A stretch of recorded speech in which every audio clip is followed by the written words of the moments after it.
The Young and the Restless Spoilers. Hey besties, welcome back to the channel. Today is a beautifully chaotic Thursday. The sun is shining, but my soul is currently residing in the dark, twisted depths of Genoa City drama.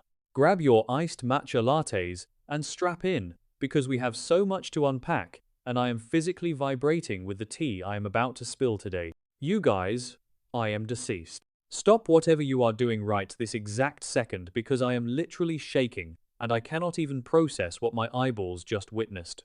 I am filming this while literally running errands. I have a half-empty oat milk latte in one hand, my steering wheel in the other, and I am genuinely hyperventilating in the Target parking lot. We need to talk about this now. The level of betrayal, the absolute cinematic mayhem that just went down with the Abbott and Winters families.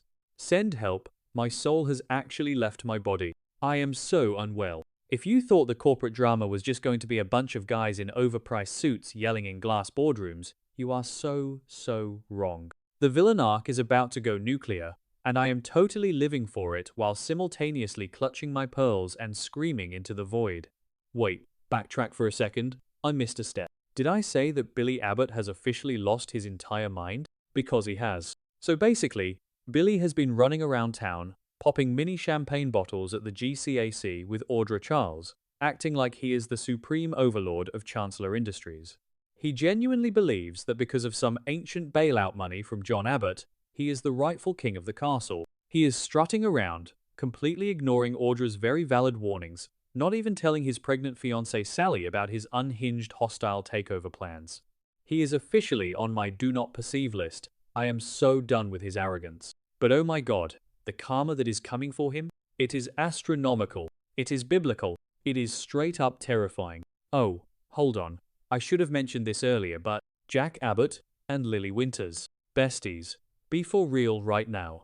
I was mid-skincare and smeared charcoal mask all over my expensive white rug when I saw them secretly meeting at Society. Society, of all places, the lighting in there is always so dramatically dim, which honestly fits the vibe perfectly.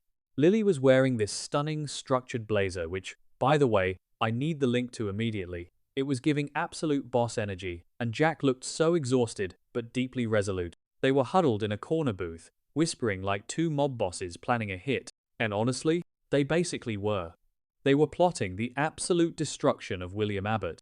I cannot even fathom the psychological masterpiece these two just cooked up. Jack, who has been trying to protect his father's legacy while dealing with his own trauma, and Lily, who is fiercely defending the empire she built with her bare hands.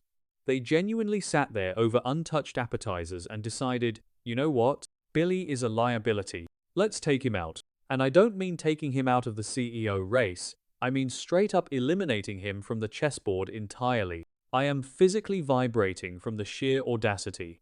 They formed an alliance that is so toxic, so brilliant, and so deeply unhinged that I literally had to yeet my phone across the room. I am still recovering from the shockwaves. Okay, wait, I'm glitching. Okay, back to the main event. So, Lily and Jack devise this master plan to frame Billy. Frame him. They don't just want to fire him, they want to lock him away in a federal penitentiary. They secretly set up this phantom, ghost account at Chancellor under Billy's name. Did I say that yet? Ugh, my brain is mush. Moving on, yes, a ghost account. And they are funneling all these highly illegal, completely fraudulent financial transactions into it. They are literally fabricating a paper trail of embezzlement, corporate fraud, and offshore money laundering, and slapping Billy's digital signature all over it. It is giving major, catch me if you can energy, but Billy is the one being caught, and he doesn't even know he's playing the game. And don't even get me started on the vibes Billy is putting out right now. While Lily and Jack are orchestrating his literal demise, Billy is probably picking out mahogany desks for the CEO office and ignoring Sally's texts about her pregnancy. He is so blinded by his own obsession and ego. He genuinely thinks he has outsmarted everyone. He thinks Kane is a joke, he thinks Lily is weak, and he thinks Jack will eventually just fold because family first, right? Bestie, Billy's about to get folded like a cheap lawn chair. It makes me want to scream into a pillow because the dramatic irony is just too delicious. We, the audience, know he is walking into a bear trap, and he is just skipping along whistling a happy tune. So, here is where Lily proves that she is the ultimate mastermind, the apex predator of Genoa City. She approaches Billy. She plays it so cool, so collected. She acts like she is finally conceding, or at least willing to negotiate terms for his takeover. She slides these massive, complicated merger documents across the desk, and Billy, because he is so high on his own supply and drunk on the illusion of power, doesn't even read the fine print. Who doesn't read the fine print in Genoa City? That is literally rule number 1. Never sign anything without Michael Baldwin looking at it. But no, Billy just arrogantly signs on the dotted line with a smug little smirk on his face. I am genuinely unwell watching his hubris.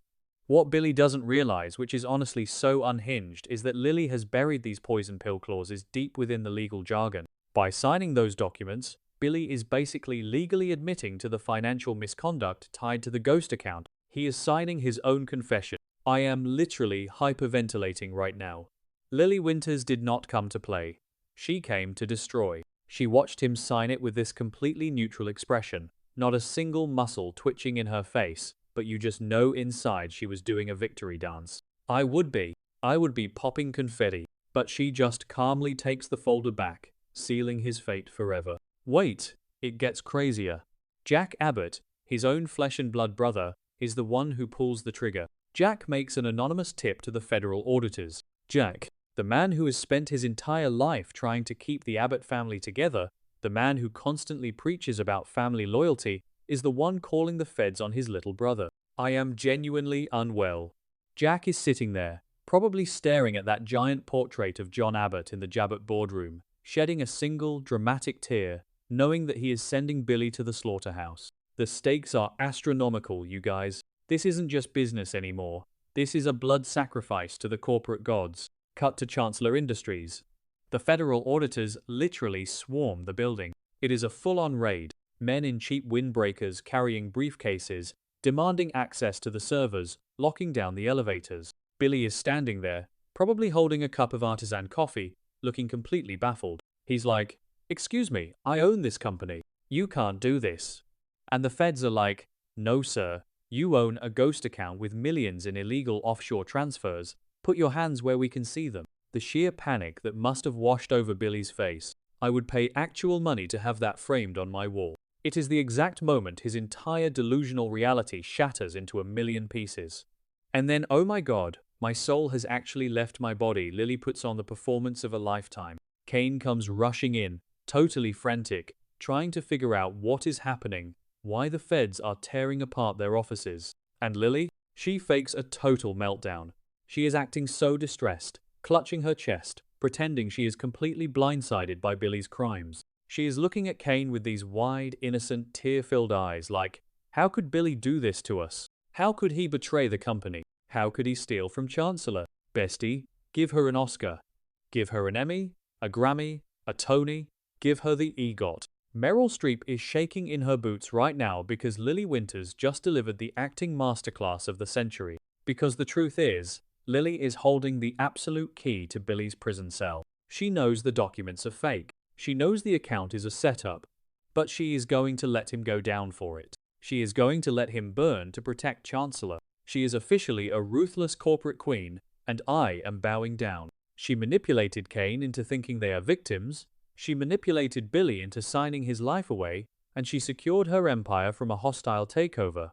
It is so dark, so twisted, and I am absolutely eating it up. I didn't know Lily had this level of pure, unadulterated villainy in her, and I am obsessed. Honestly, I can't even focus because I keep thinking about the Chancellor office decor during this raid. Did anyone notice that weird abstract sculpture in the background of the lobby?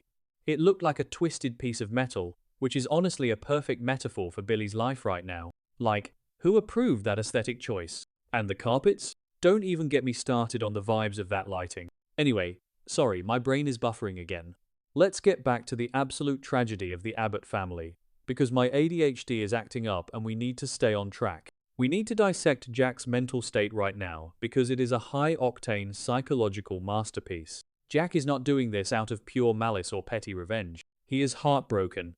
He is genuinely devastated that it had to come to this. But Billy left him no choice. Billy was dragging John Abbott's name through the mud, using their father's legacy as a weapon to steal a company that doesn't belong to him. Jack realized that the only way to save the Abbott reputation, the only way to protect the memory of John Abbott, was to amputate the infected limb. And that limb is Billy. Jack is carrying the cross of the family patriarch, making the impossible, agonizing choices so the rest of the family can survive. It is so Shakespearean.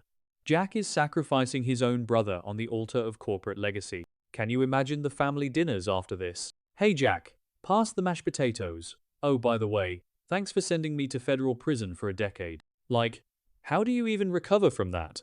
Jack is carrying the weight of the world on his shoulders, trying to protect Jabot, trying to protect Diane from her own severe trauma with Patty and Markham, and now he is carrying the massive, crushing guilt of framing Billy. He is basically a walking tragedy at this point, and I just want to give him a hug, but also I want to yell at him for being so incredibly ruthless. And what about Billy? When he finally realizes what happened, when he realizes that Lily and Jack teamed up to destroy him, the villain arc is about to go nuclear, manifesting a total dumpster fire by the next update, because Billy is not going to go quietly. But right now, he is trapped. The evidence is airtight, because Lily and Jack made sure of it. His signature is on the documents. The IP address is probably traced back to his laptop. The ghost account has a flawless digital trail. He is straight up doomed.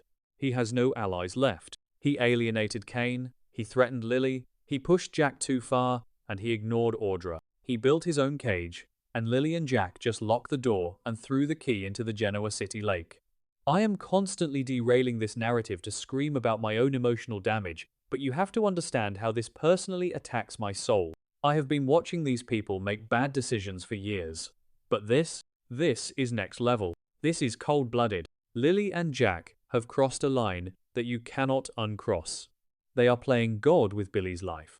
And while part of me is like, yes, Queen, protect your peace and your assets, the other part of me is curled up in a fetal position because the betrayal is just too much to handle. How do you look your brother in the eye and then call the feds on him? The emotional damage is catastrophic. And we haven't even talked about the collateral damage. Sally Spectra.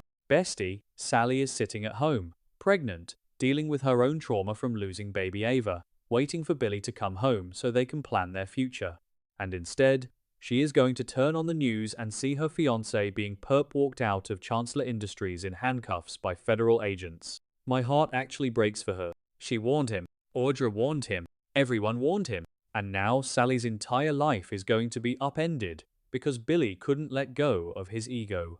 It is a literal Greek tragedy unfolding before our very eyes, and I am not emotionally equipped to handle it. I am calling it right now. This is going to end in absolute tears and chaos. The fallout is going to shatter Genoa City into 1,000,000 pieces.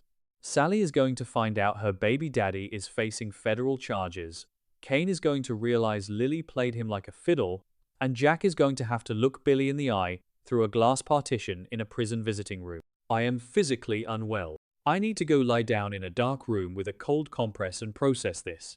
Stay tuned, besties, because I will be back the second the handcuffs click and the mugshots drop. Genuinely, send thoughts and prayers to my nervous system, because I am officially logging off before I spontaneously combust.